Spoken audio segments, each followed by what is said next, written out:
Welcome to this training session with Drink Drug Hub. Drink Drug Hub is run by North Yorkshire Horizons. It's the place where you can get all the best information about drink and drugs. It's where you can find videos, guides, web pages, tools and resources all about drink and drugs. You can also book live training sessions with us or attend a recording session such as today. In today's session, we're going to do Module 3 of our alcohol course called Getting Better.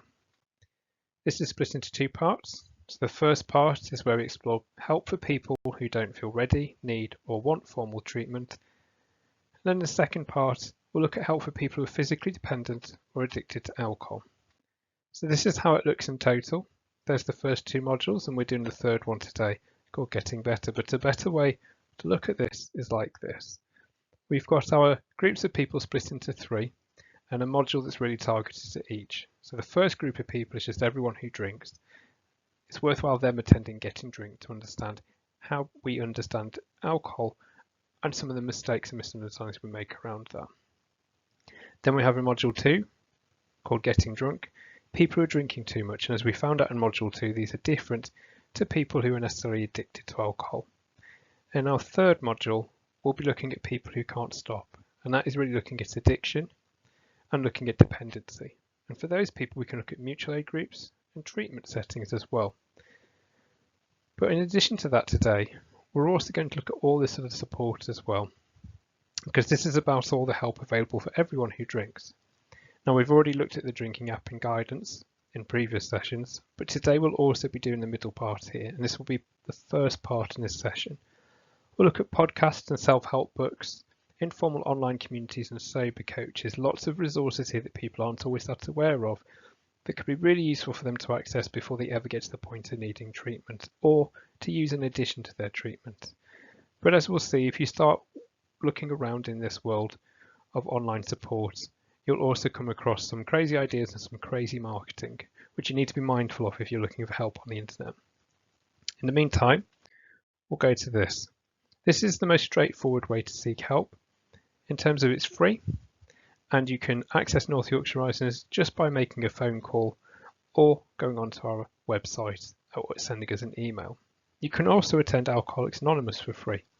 You just follow that link and put in your postcode and it will tell you where a free meeting is, and that will get you to a place like this. So this is how we think alcohol support predominantly looks. And actually it should be relatively easy to access this. As we've seen, it's free and open to anyone. However, what we find is that not everyone feels like they can go. Well, there's a lot of reluctance to attending treatment services or formal meetings. And there's a good reason for that.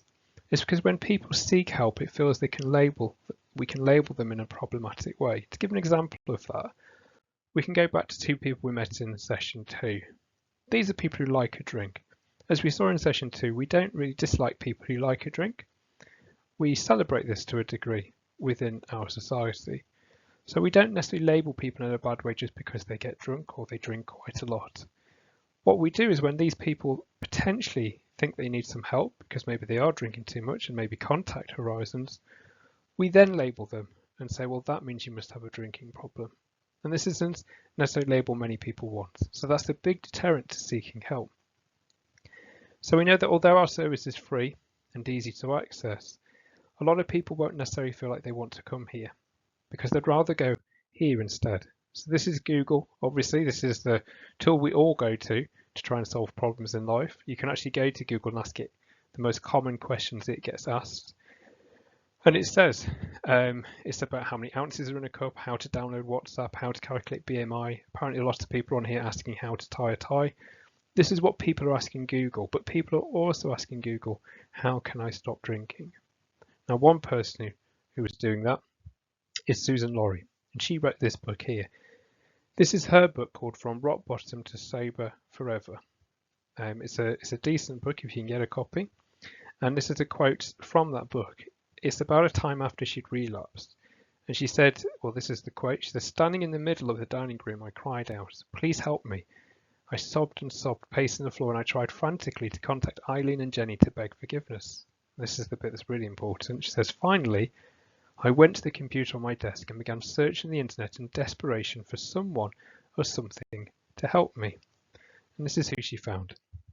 It was a hypnotherapist, And this is from his website, saying he'll publicly demonstrate that his own methods are many times better than those in general use and much faster too. This guy actually promises that he can cure your addiction in just one session. He labels himself Britain's fastest hypnotist.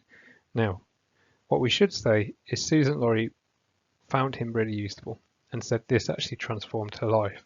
However, when you read her full book, you also find out I think he was the 5th hypnotist she had tried, in amongst many other solutions she had attempted online.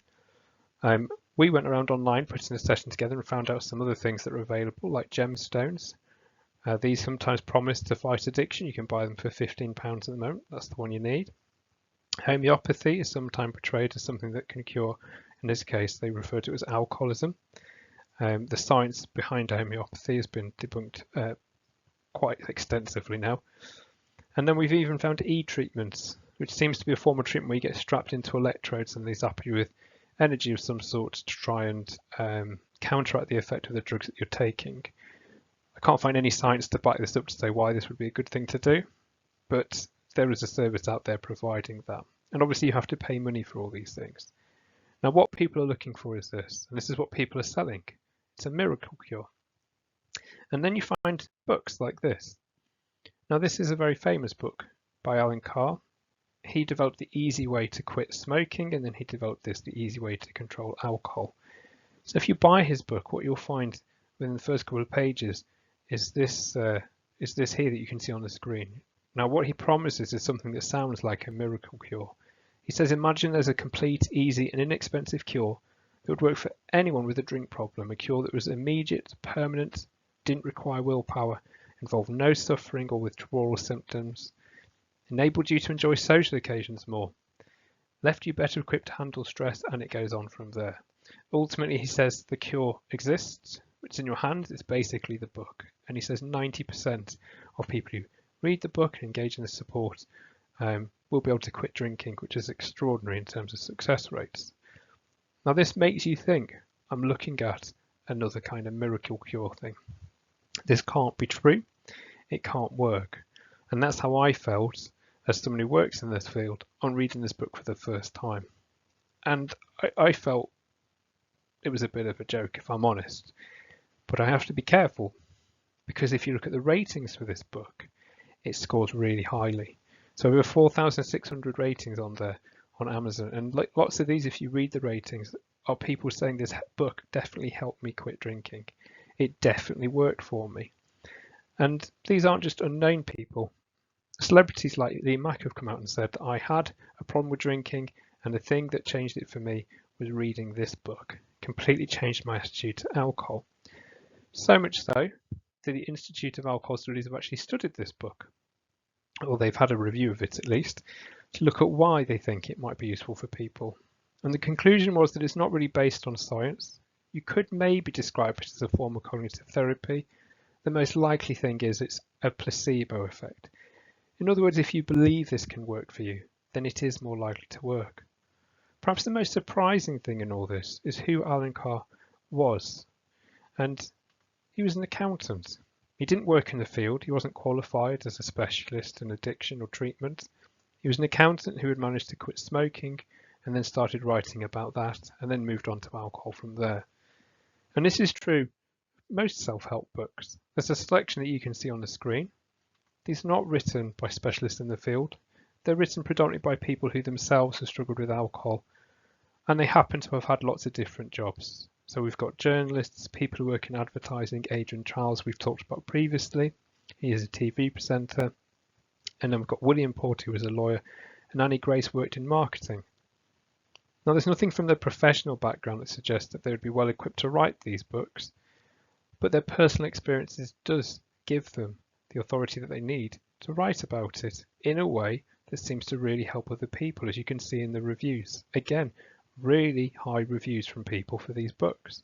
And again, if you read the reviews themselves, people will say, I've been struggling with drinking and this book really helped me. There's a quote at the bottom there. This person said they struggled with alcohol for a number of years and they're on 2 bottles of wine every day. That's the kind of intake that we will see within treatment services. That book he's talking about, he says, is the single greatest tool in stopping drinking for good. And the book he's talking about is William Porter's Alcohol Explained. So we have to give these a tick to say they're well worth exploring if you're struggling with alcohol. They definitely seem to work for lots of people. There's no reason to think they couldn't help you in some way. And the big advantage of these books is that buying a book and reading the book is a lot easier than potentially going to a group. So it's definitely worth considering. Now, these books are really packed with useful hints, tips and advice that we're going to look at in a second, but you do have to be careful in putting this training session together. I read a lot of these books, and I would say there are things in there that technically wouldn't necessarily be correct. So for instance, William Porter says that hangovers cause depression, which they don't. Annie Gray says most people are addicted to alcohol. No, sorry, not Annie Gray, Catherine Gray says this. Most people are addicted to alcohol to some degree. We know categorically that that isn't true. And Annie Gray says that dynorphin inhibits the stimulation of the nucleus accumbens in an attempt to maintain internal equilibrium. And I put a question mark there because if I'm honest, I don't really know what she's talking about. This, I think, is a case of psychobabble. However, I think when you really kind of study it a little bit longer, probably what she's saying does make sense. You just sometimes find these are not written in always the most accessible ways. But what I would say is we shouldn't mistake these self-help books as textbooks. They're not textbooks, and you shouldn't really use them to try and, for instance, taper yourself down. If you're physically dependent to alcohol, that would be potentially dangerous. But you should use them to learn about the writer's story and what that can tell you about your own journey that you're on. And they can be invaluable in that respect. For instance, we can look at Catherine Gray's book. Now, Catherine Gray was a successful journalist for Glamour and Cosmopolitan magazines. She had a really difficult time with alcohol before she wrote the book, The Unexpected Joy of Being Sober. Now, she includes in this book a really useful list about how she actually did this after many years of struggling with alcohol. Importantly, she did try Alcoholics Anonymous and she did try therapy. She tried them for a long time and she found that it helped to a point, but actually it was about trying lots of different things. And one of her key messages is to say, don't try harder, try something different. If something isn't working, move on to the next thing. And that's how she came up with this big list that works for her, and some of this may work for other people as well. So for instance, she carried a miniature My Little Pony, she exercised a lot, she cried, she took long baths. This was all within the first 30 days of stopping drinking. She found that giving herself treats helped, and eating 5 times a day really helped as well, because she noticed if she was hungry, she craved alcohol, so she just tried to make sure she wasn't hungry. She also found that if she washed her hair early evening and put on her PJs, this meant she was less likely to then try and go out the house to go and buy alcohol, and it kind of told her she was staying in for the night. She cleaned her house a lot because she found that moving about really helped if she was craving alcohol, and then she practiced something called the trapdoor technique. This is where you leave a party without saying goodbye. Because if you go to say goodbye, that person might well say, oh, please don't go, please stay. And if you stay longer, you're more likely to end up giving in and having a drink. So she found it easier just to leave. She learnt about being sober from others, and she called her addictive thinking Voldemort, which sounds a bit strange, but actually this is a genuine intervention that's been developed by a clinical social worker in America called Jack Trimpey. It's called addictive voice recognition. It's where you label the voice you hear in your head telling you to have a drink as something other than yourself, and you can give it a name. In this case, she gave it the name Voldemort. And finally, she took a 100-day challenge. That meant she was going to try and stop drinking for 100 days. And she got that idea from this person. This is Belle Robertson. She wrote a book called Tired of Thinking About Drinking. And she developed something called the 100-day challenge. She might not be the only one who's done this, but certainly she was the one that Catherine Gray's book leads us to. And you can take part in that challenge today. You click on her website where it says click here, and it will sign you up for an email. That means you'll be emailed every day for 100 days to check in with you about how you're doing with your alcohol-free attempt. Now, this actually came about from a blog. This is her blog. You can still find it online. And it comes from her own attempt to stop drinking.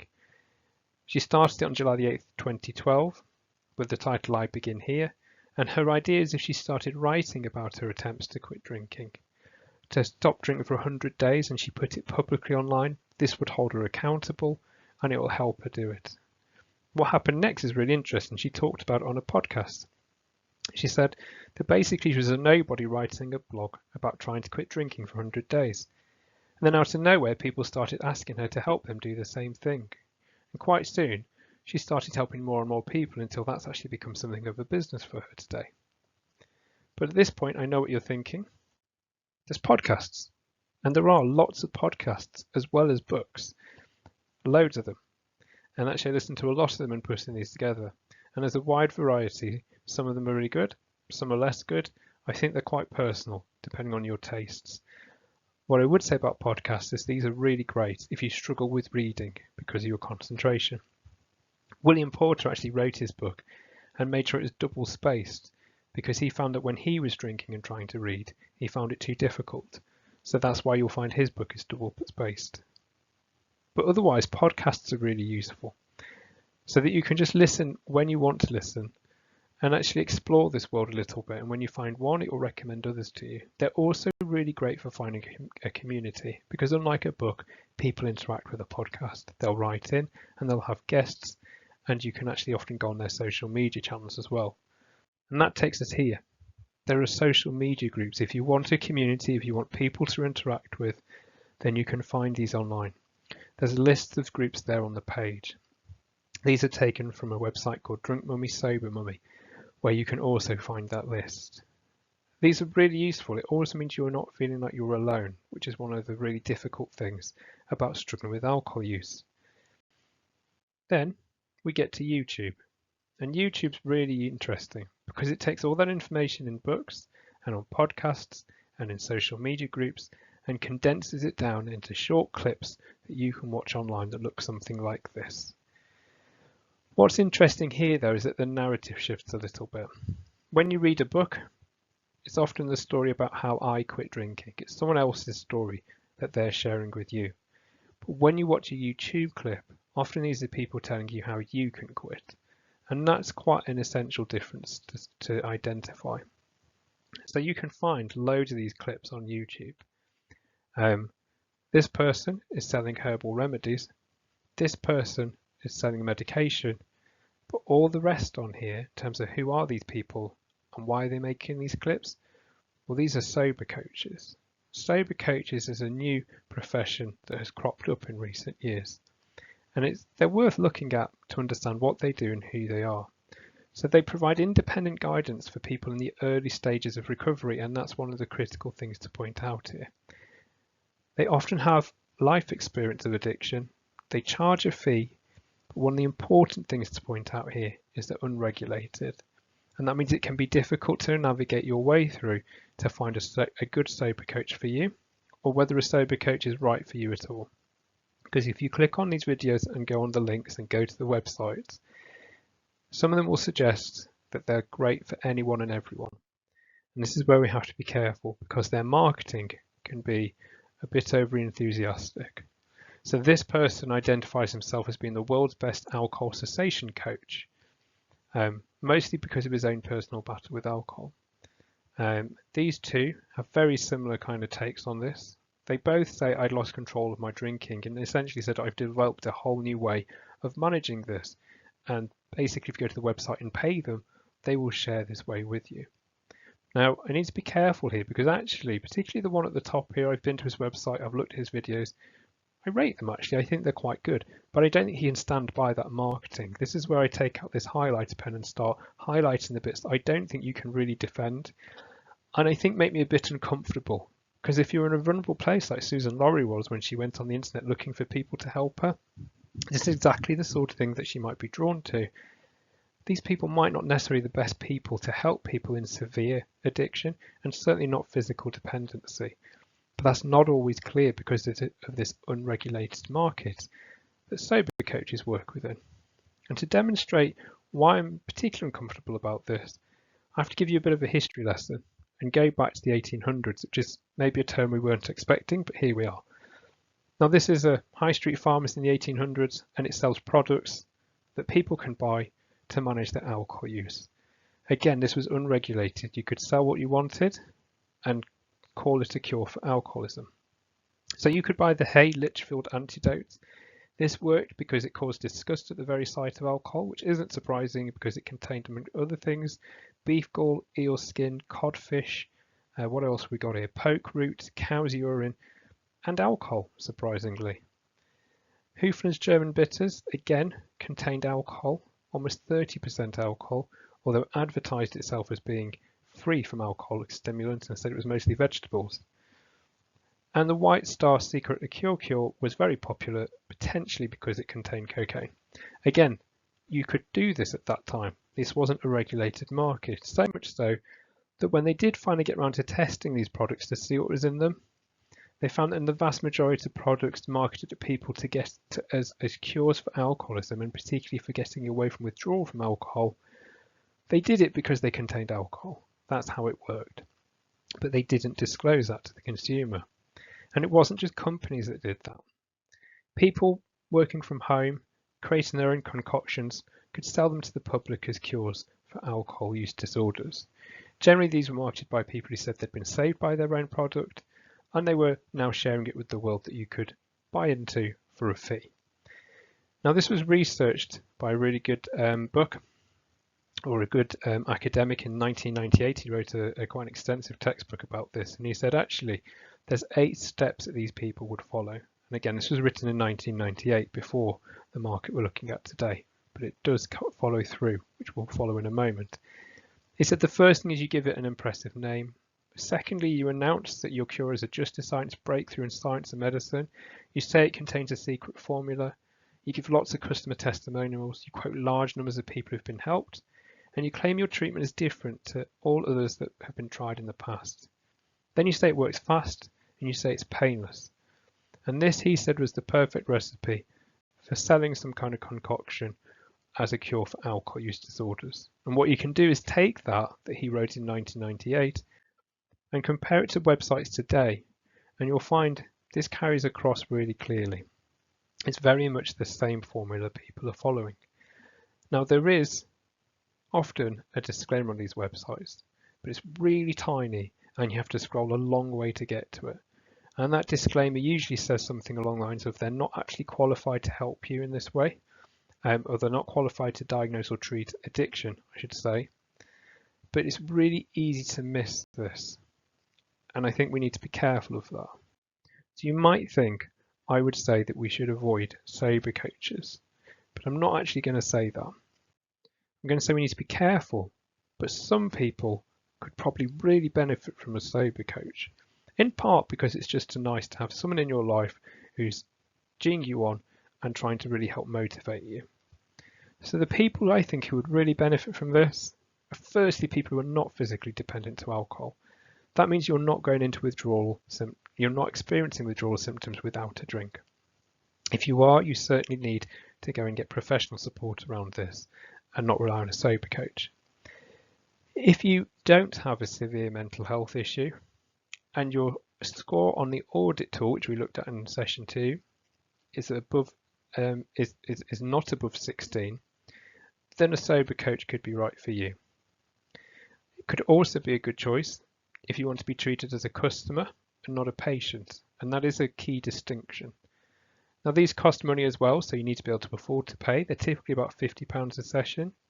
And the final thing is to check that the person you're looking at is either employed by a reputable organisation or signed up to ethical practice guidance, like the Sober Code. Now, a good thing to look at here in terms of whether you should go to a sober coach or whether you should look at professional support is if you go to Google and type in Alcohol Change UK Guide to Sober Coaches, it will take you to this guide here. It's not very long, you can quickly flick through it, and that will really give you some guidance around which direction to go in when you're looking for support. Now, if having read that you think a sober coach is right for you, the next difficulty is finding a sober coach. Now, in putting this together, I tried to contact these two, Sharon Hartley and Sober Dave. I believe they're both behind creating the Sober Code. They also both have podcasts, which were on a screen earlier on in the session, and you can book coaching with both of them. I wasn't able to get a response from them to explore this further. However, they do talk about ethical practice, and I do believe they're behind the Sober Code. Janie Lee Grace also has a podcast and also has a guide to finding a sober coach, which could be worth checking out. But again, we can't really stand by this and guarantee it. These are just places you could start. The only thing that I could really probably recommend would be this. This is Drink Coach. This is an online coaching service, and the reason that we could recommend it is because it's provided by Waythrough. They're a reputable organisation with a charter of values, and if you have a bit of research around their service called Drink Coach, you'll find they use extended brief interventions and motivational interviewing techniques, which are evidence-based, and the team providing this support has the correct qualifications in CBT, DBT, and counselling. We do have to put a disclaimer on this though, because Drink Drug Hub and the training you attend today is also provided by Waythrough, so there's a conflict of interest in recommending this to you, but it was the best that I could do in putting this training session together. So what we've looked at so far is this part of the diagram, all that help that's available. And as I say, there's an awful lot out there. With a little bit of guidance, maybe it will help with exploring it and finding the right support for you. And this could be really worth exploring if you don't feel you need to go to treatment, you don't want to go to treatment, or you want to put it alongside your treatment service. Now, the other thing that people in this group really need to think about doing is going to see their GP for a health check. So if you're drinking regularly 14 units or more a week, or over 14 units a week, we'd recommend to everyone go to your GP. Now, people are reluctant to do this, and when they do see their GP, they're reluctant to disclose how much they're genuinely drinking, and that's because they think the GP is going to look at them as an alcoholic in this way. But that isn't actually how the GP is going to consider you. The GP thinks of you as this way instead: a body, a collection of organs, and a collection of symptoms for them to explore. So for instance, if you're drinking above guidance, they'll be interested in checking your blood pressure, because alcohol increases blood pressure and increases your risk of strokes and heart attacks. They'll want to explore your weight, because drink contains calories, but also it affects your sleep, and that means you're more likely to crave sugar and fat the next day. They'll want to explore any tingling or numbness sensations you feel, particularly in the extremities like your toes. This could be a sign of vitamin B1 deficiency, also known as thiamine, and for that reason they may do a memory test with you, because we can also have damage in this respect. They'll also want to look at your anxiety and other symptoms as well, things like your stomach function. Alcohol can help ulcers embed into the stomach lining, and then psoriasis. So if you have dry skin, for instance, alcohol can be a factor there. And then we get to more serious symptoms, things like your liver, which we looked at in session 2, and the 7 types of cancer that alcohol is linked to that we looked at in session 1. Now what should happen is you should leave the GP surgery with a to-do list. That to-do list should include things like having a blood test to check your liver function. It's relatively straightforward and outcomes are good, even if damage is detected if a person stops drinking. The point is the person might not realise they need to stop drinking or even reduce if they don't have that blood test. You'll be given prescribed thiamine and encouraged to eat a thiamine-rich diet of meat, fish, brown bread, rice and nuts. This will help protect your central nervous system. You'll be encouraged to drink more water and to eat before drinking, both of which can reduce the harm of alcohol. If anxiety issues have been identified, the GP may recommend going to the talking therapy service and may set you some goals or help you set your own goals to reduce drinking and then come back for a review. If at that point you do need further support, they can make you a referral or you can refer yourself to North Yorkshire Horizons. And just to make the point here, North Yorkshire Horizons will also complete a health and wellbeing screen with you if you access the service. So that's another advantage to getting this support. If you have any queries or questions about what happens when you see your GP, there's a resource on Drink Drug Hub that's worth looking at. It's a video by Global Drug Survey, and if you go there and have a watch the video, it will talk you through how that consultation generally goes. So we could have called this training session Small Lifestyle Changes, because that actually is what most people probably need to do to avoid serious harm if they make these changes early enough. And we can't overemphasize that enough. But there are problems that need greater support than small lifestyle changes. And specifically, we're thinking about physical withdrawal or psychological addiction, 2 things we started to look at in the session 2. Now for those people, I would also say those small steps are worthwhile taking, particularly if you feel disempowered and unable to do anything else. Then eating brown bread, for instance, or taking thiamine or drinking some water will be helpful steps to start with. But we really need to take a look at other support as well, because we've seen if you do suffer with, for instance, physical dependency issues or a profound addiction, then things like sober coaches potentially are not going to be, in fact, are definitely not going to be the right route for you. You probably need to look at things like detoxes or reduction plans or relapse prevention medications. We'll also need to consider 12-step models or talking therapy, which direction to take there. You may need to think about rehabs and also relapse risks and actually what long-term recovery looks like. Now in the full session, this is where we take a break, but for recording, we press on to part 2. And in part 2, we look at help for people who are physically dependent or addicted to alcohol. And that takes us back to these two. And we're going to start with physical dependency. And as we saw in session 2, physical dependency is about the withdrawal symptoms you feel when you stop drinking. So that can be things like shakes, sweats, tremors, sleeplessness, and vomiting.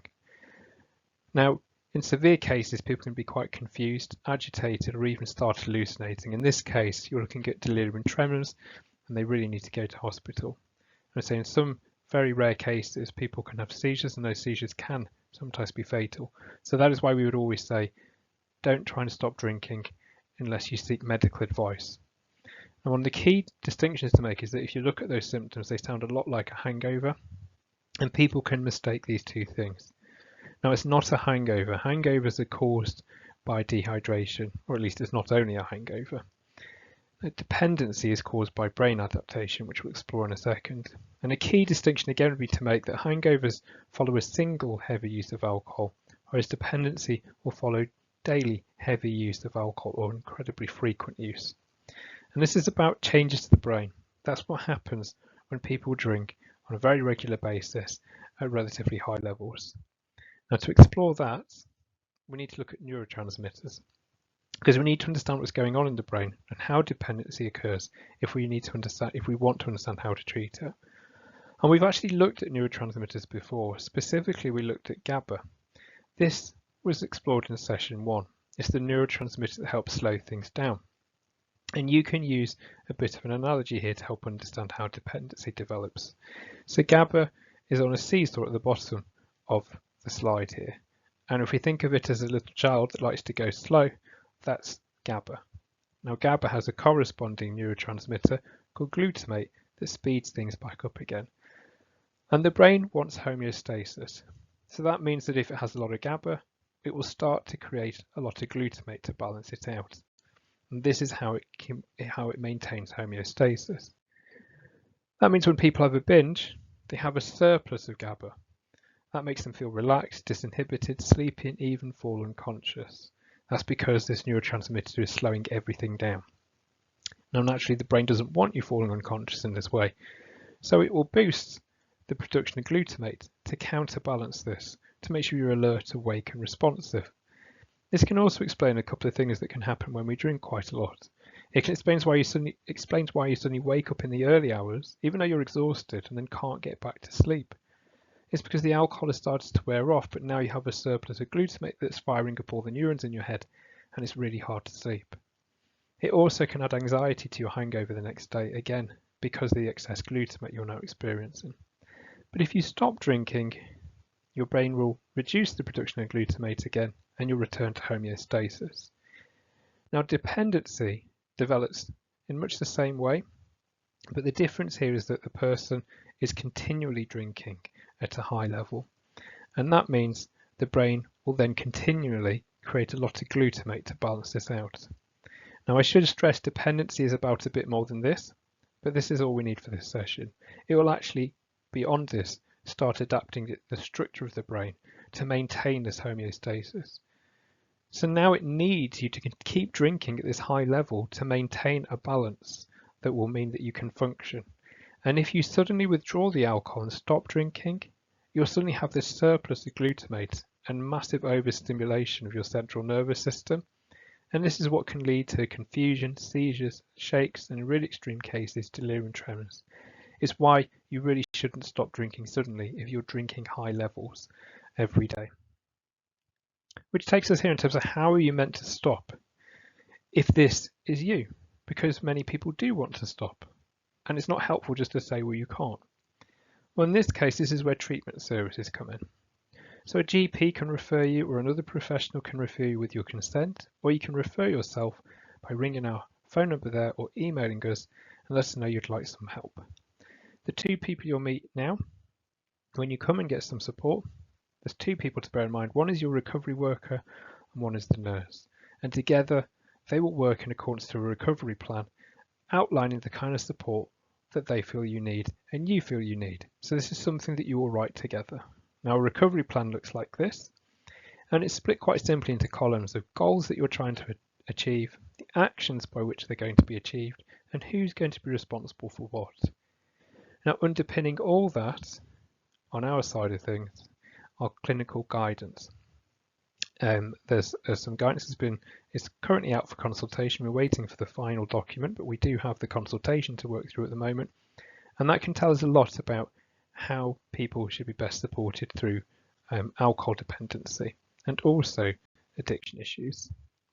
Now, sticking with dependency issues, there's a good quote from a consultant addiction psychiatrist who was on a podcast when we were putting this training session together. And he was talking about treating people with physical withdrawal symptoms. And he actually said, you know what, this is relatively straightforward. There's very clear guidance and you can follow it step by step. Then things should go pretty much to plan. So when it comes to helping people with physical dependency, the clinical guidance says that if someone has moderate dependency issues, that means somewhere between 15 to 30 units a day, up to 3 bottles of wine, that would be between 1.5 to 3 bottles, and there are no safety concerns, they don't have a history of seizures, then you can look at a reduction plan, and your recovery worker can work this through with you. So a reduction plan looks like these. These are the steps that you would follow. To begin with, you make an accurate record of your current drink intake. You can use a drink diary to do this or an app on your phone. Then you need to stabilise your intake for at least 3 to 7 days. That gives you a starting point from which to start your reduction plan. Then when it's time to cut down, you should cut down by no more than 10% every day. But you can go more slowly, and it's recommended that you do go more slowly if you're drinking over 25 units a day or if you're aged over 65. Now, while you're having your reduction plan and following it, you should take a good thiamine-rich diet and prescribed thiamine, which our nurse can prescribe. You should drink water and stay occupied because boredom isn't going to help here. If you start experiencing withdrawal symptoms, you should stop reducing at once, and you should go to hospital if these are severe. Once you've finished your reduction plan, you could consider relapse prevention medications.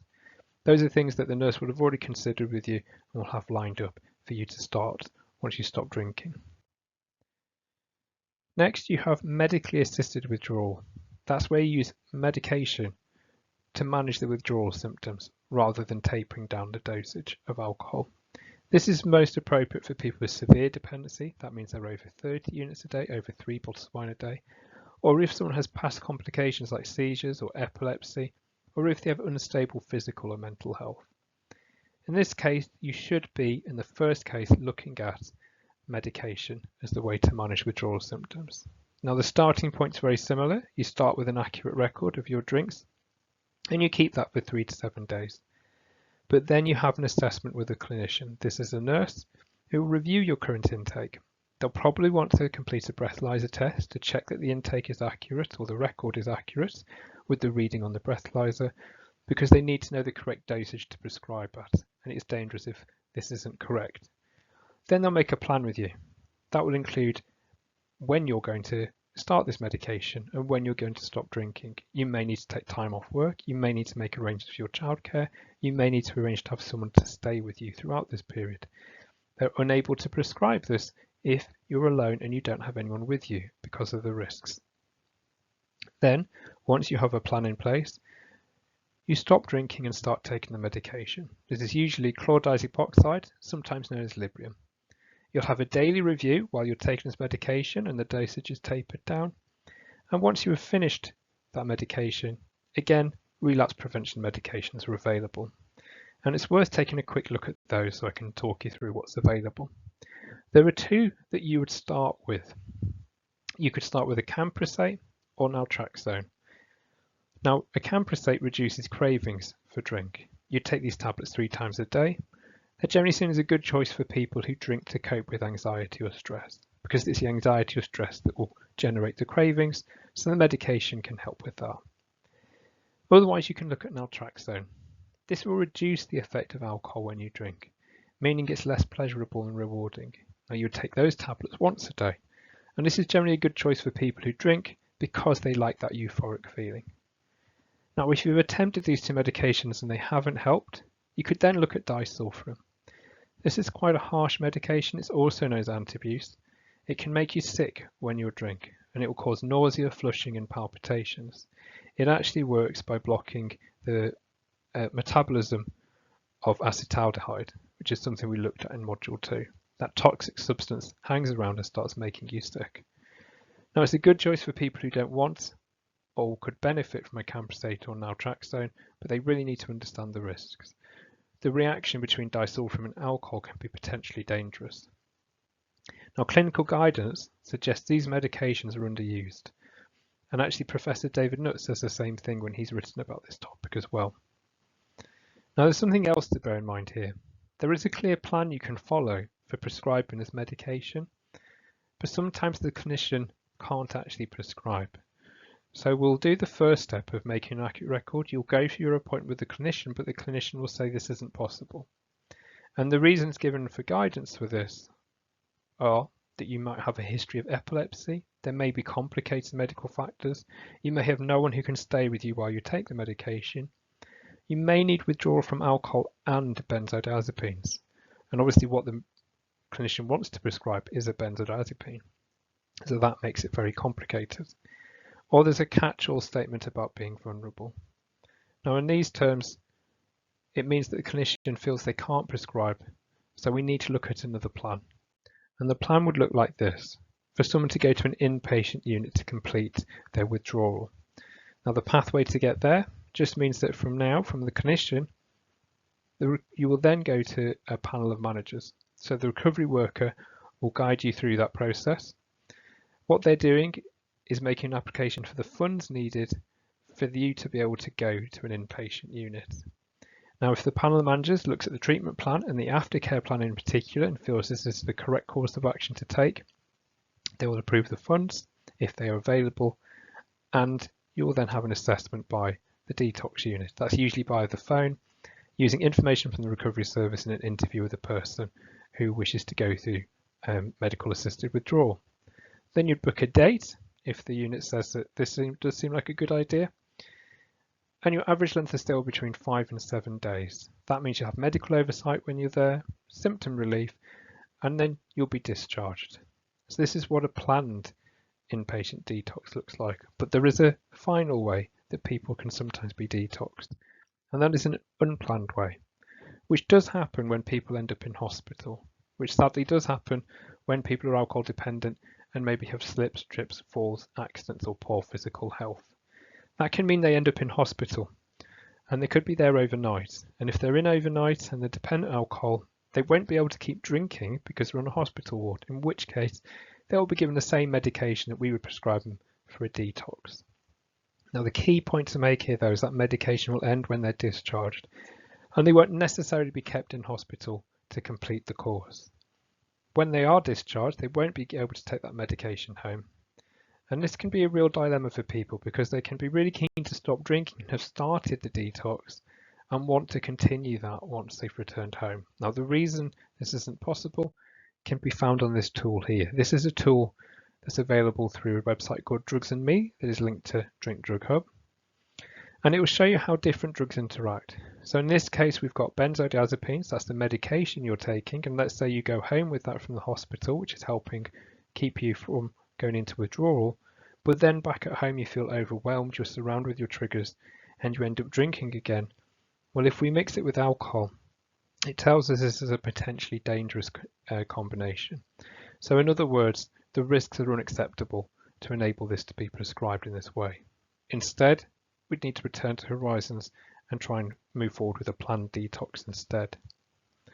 Now, just to highlight the risks of stopping drinking, we've got Amy Winehouse's case here. She tragically died of alcohol poisoning, but she died having actually been drink-free for a period of time. What had happened was her tolerance levels had dropped, and then she resumed drinking, and that level of alcohol use was enough to actually cause an overdose. And this is particularly tragic because it's something that we need to think about in terms of if you're no longer physically dependent, why would you start drinking again? This is the curious thing that we need to tackle now. And that takes us here to psychological addiction. And again, we've got a quote from the same consultant addiction psychiatrist, Dr. Mike Kelleher. He says that in his experience, people can get fixated on having a detox. And he says he can watch people coming back over and over again looking for a detox, but not really understanding that the actual problem isn't the need for these symptoms of withdrawal to be removed, but for them to understand the whole point they're drinking in the first place. And what we can do here is go to Bill Wilson to explore this. Now, Bill Wilson co-founded Alcoholics Anonymous in 1935, and his life story tells us a lot about psychological addiction and how we understand this and how we treat it. So he co-founded Alcoholics Anonymous, and this is a quote from their website. It's a quote from a book written about Bill Wilson. It said that back in the 1930s, when Bill Wilson was really struggling with his alcohol use, time and again he would stop drinking and he'd go through the horrors of withdrawal. But then he'd hardly be sober for more than a day and he'd start drinking again, only to repeat the cycle in a few days or weeks' time. So this is something that Bill Wilson himself found really difficult to understand, and he was really frustrated as to why he couldn't stop himself starting drinking again. And he concluded that he was fundamentally different to other people. And that's a critical point to make because it explains a lot about how we come to understand alcohol use disorders. A lot of it is shaped from the teachings of Alcoholics Anonymous, and this is the origin of that. So we can go to Alcoholics Anonymous today and have a look at how it defines this issue. And it defines it as an illness. And this is what Bill Wilson came to believe. It was an illness that he had to live with. And it says here on their website that once a person has crossed the line into heavy drinking or compulsive drinking, they'll always remain this way. In other words, they'll always remain an alcoholic, to use the terminology from this website. It says if they keep drinking, the problem will always get progressively worse. So the only option is to stop drinking entirely. Now, the key point here is that it's an illness. Now, in terms of treating this, Bill Wilson and the first 100 members of Alcoholics Anonymous thrashed out how they could teach others to follow them into sobriety. And this led them to create what is now known, or was known at the time, as the Big Book. So this outlined the 12 steps that people could follow to reach sobriety. And you can see them on the screen there. I won't read them all out, but this would be the 12 steps. And this is what people refer to when they talk about the 12-step model for getting into recovery. As we said at the beginning, finding a meeting couldn't be easier. You just enter your postcode into the search engine on Alcoholics Anonymous, and you'll find yourself in a meeting nearby soon enough. Now, there's over 123,000 meetings like this in over 180 countries across the world. Now, this has definitely shaped how we think about addiction because it's such a widespread organisation. And what's more is that the 12-step approach definitely works for lots of people, probably for those with the most serious addictions. And the way that it works is it makes people feel valued, recognised and accepted when it's working well. What we're really talking about here is mutual aid rather than treatment services. So again, this is slightly different to treatment, but it's very much worth having a good knowledge about it because it can be really useful for managing any alcohol issues that someone might have. Now, it's not just Alcoholics Anonymous, there's also Smart Recovery. Smart Recovery is also a mutual aid organisation, but they don't follow the 12-step model. They have a different take on why people can struggle with alcohol use and addiction in general. And they would say, actually, this doesn't look like an illness to them. So for instance, if it is an illness or a disease, how come you only seem to have this on an evening after work for lots of people? They don't crave alcohol other times of day, but they do on an evening. Their take on this is that because it isn't a disease.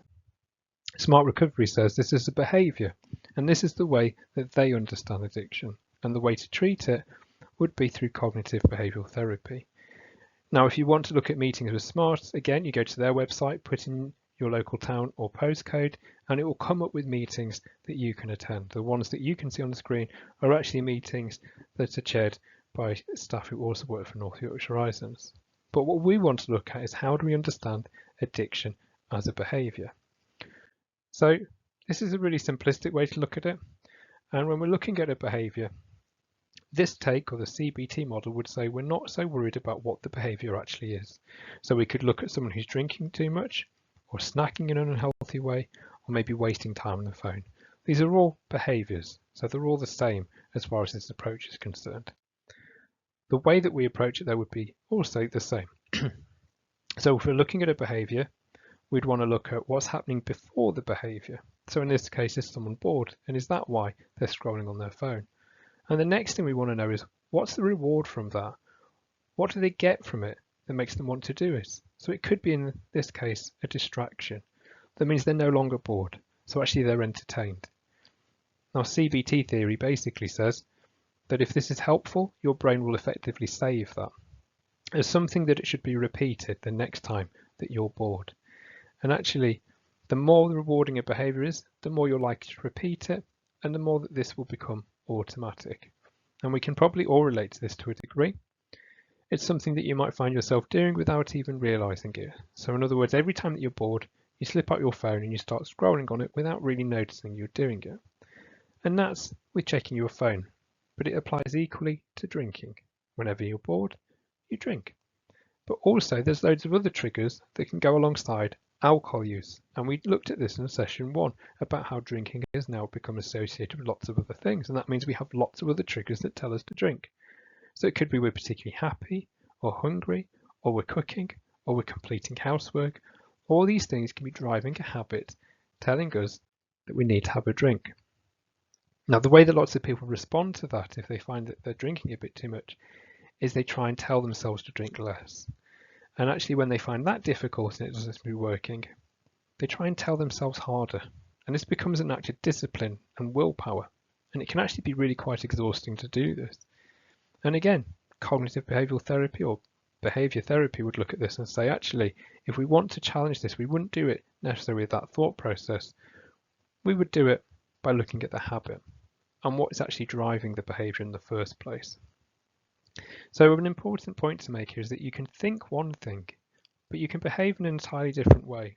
And this can explain sometimes how people who struggle with alcohol use can very much say that they want to stop drinking and yet continue drinking. It can be a very difficult thing to sort of understand when you're in the middle of that. So in terms of how to treat it, this is where we have our recovery worker. So again, we're going to go now back into treatment services to explore this. Now, your recovery worker is likely to want you to complete a drinks diary.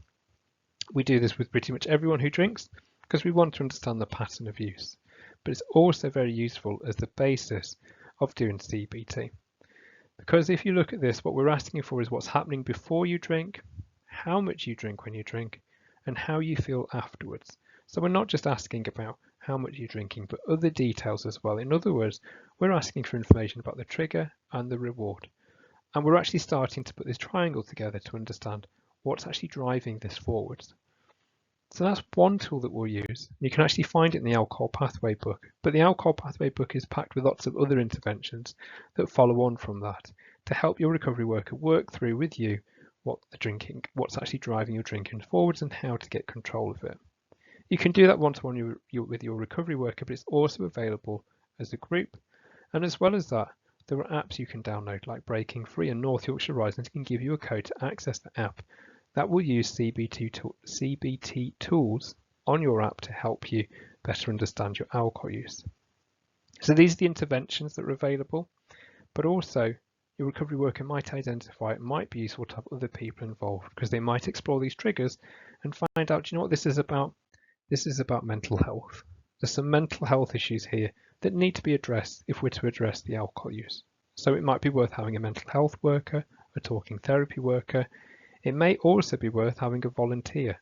So North Yorkshire Horizons also have volunteers. These are people often with life experience of addiction who can work alongside you in a way that's different to a recovery worker. It's often more equal, and it's often sharing life experiences together.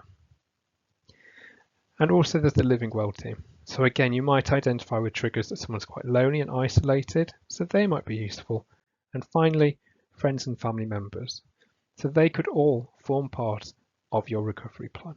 And this could all be outlined to help move you from where you're at with your alcohol use to a better place. But one thing we should point out is you will be consulted on how they're going to be in this plan and how information is shared. This is very much led by you. What you might find is that all these people on your plan and all the other interventions feel overwhelming, and it's very hard to actually do this in the community, in which case your recovery worker might look at a rehab with you. Now, the process to go into rehab is very similar to the process to apply for the detox unit. The main difference here, though, is that with the detox unit, you're there for a week to 10 days, but with the rehab, you're there generally for up to 3 months. And while you're there, you'll be completing therapy. So this is not about physical dependency, this is about the psychological work. A lot of rehabs are actually 12-step based. Some are also CBT based or entirely CBT based. You need to do your research with your recovery worker about which approach is best for you and how to move that forwards with looking at a rehab. Now, this hopefully is how people can get to a point of being drink-free or achieving their treatment goal with their alcohol use. And broadly speaking, the support down at the bottom of the diagram is listed from the least intrusive to the most, if that's the right terminology. So you can go all the way to a rehab on the right with treatment services, or at the very far left, it's just a case of having an app and following some guidance around that. Now, in terms of how long it takes, or how long that journey takes, on average, people are in treatment services in the UK for an average of 7 months. And actually, they're in services more than once, as you can see here. So only a quarter of the time is someone on one journey with us. Most of the time, people are actually into our service then out, and they might come back again. They may do a little bit of this treatment progress and then take a break and then come back and do some more. And that's perfectly fine. There isn't a limit to how many times you can access a treatment service. As you can see here, the most common number is actually over 4 for most people in treatment services. And 59% of people will complete treatment and achieve the goals they set themselves. Now, the question here is, how does it take so long? And why don't more people complete that treatment? And why do people come back into treatment having completed it once? Now, again, we can look at this in terms of understanding that with the 2 models we've looked at. Now, in terms of whether it's an illness, as in terms of addiction, well, this says it's a chronic and relapsing condition. So you can expect people potentially to relapse because of it, because it's a very much a fundamental part of having an addiction.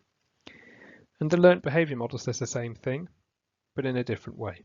It says that automatic behaviours stick. So for instance, you can't delete it. And you can think about that if you ride a bike. No matter how long it's been since you were last on a bike, you can get on a bike and ride it again. You don't forget how to ride. It's the same way with addictive behaviours. They get buried rather than deleted entirely. Now, clinical guidance says it takes up to 5 years for someone with a previous addiction for their risk of relapse to fall to 15%. So it equalises to the same as the wider population. So it does take a long time once you've hit your treatment goal to sustain that to really reduce the risk of relapse. And for that reason, we'd say everyone should have a good think about relapse prevention medications. You generally take them for a short time just to help get used to being drink-free. Now, you can also continue to attend mutual aid groups. If you're attending AA groups, they would recommend that you keep going indefinitely and that you should always be engaged in that support. Smart groups are slightly different, and they'll say you attend for as long as you need it and come back if you need it again. But a really interesting point is here, it's again in the clinical guidance. It talks about employment, and really what it's talking about is building a happy and meaningful life. And it says that you should be looking at this from the very beginning of treatment. In this case, it's looking at employment, but really what we're talking about here is life opportunities. It says you should start this work as soon as you start treatment, not at the end. And that takes us back to the beginning in terms of treatment. and when people first enter the service. When people do, they'll be asked lots of questions to begin with as part of their assessment. Things like how much do you drink? When did it become a problem? What's your family history like? Your mental health? And do you have any withdrawal symptoms? But you'll also be asked this question: what's your goal in seeking a support? Most people, when they're asked that, will say to stop drinking. And this doesn't really help us progress from that. So the recovery worker should probably have a think again about how to ask that question. In this case, there is something known as the miracle question. And the miracle question helps us explore this in a bit more detail. And it goes like this. This is actually a psychological intervention people can use. It says, if you fell asleep tonight and woke up tomorrow to find a miracle had happened, solving the problem that brought you here, what would be different when you woke to let you know that a miracle had taken place? And most people respond by not really knowing what you're talking about. So you might have to persist a little bit with really explaining what it is you're trying to explore. You're looking at what would happen if a miracle took place and how would you know things had got better? And people will then start talking and say, well, if things had got better, I wouldn't wake up feeling sick and needing a drink. I wouldn't feel guilty about whatever I'd been avoiding the day before. I'd probably have a clean house, clean sheets and food in the cupboard for breakfast. I'd probably have money to pay my bills and maybe a job, and I'd have my driving license, so I wouldn't have to stay home all day. And these are really important things to bear in mind at the beginning of treatment and throughout treatment, because what we know is the more that people experience these benefits of change, the more likely they are to continue with this change. In other words, their life has to get better once they've stopped drinking for this to be sustainable. And this is work that starts at the beginning of treatment with the recovery worker and should then be handed over to an aftercare worker. And an aftercare worker will continue to support someone for up to 6 months once they've met their treatment goal to really help them experience the benefits of the life that they're aiming for. And this tells us something important. Successful alcohol treatment is not only about removing alcohol, but about building a better life without alcohol. So this is really important because often people think that things will get better once they stop drinking, and actually that can be quite a disempowering thought. Another way of thinking about this is actually making positive changes from step one will help you make changes with your drinking and help you sustain that in the long term.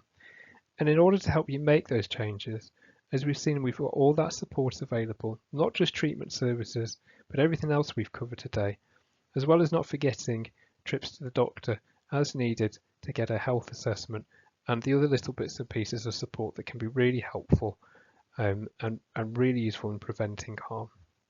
So hopefully that summarises all the treatment services and support that's available for people who struggle with alcohol. There's a learning summary very quickly on the screen to go through here. We would say that anyone, whatever their relationship with alcohol, can make positive changes for a healthier and more rewarding life. And that support goes beyond formal treatment services and Alcoholics Anonymous. You should also take a look at books, podcasts, social media communities, and sober coaches. Also remember to go to the GP. You might not need to go to a treatment service, but it's still worth going to the GP to get a health check.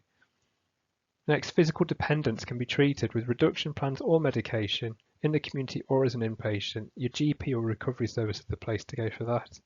And finally, psychological addiction often needs addressing to sustain changes. That could take lots of attempts, but focusing what you're adding to life instead of taking away can be really helpful. And that concludes this session with Drink Drug Hub. We have other sessions available and other recordings will be along soon. Thank you for attending today.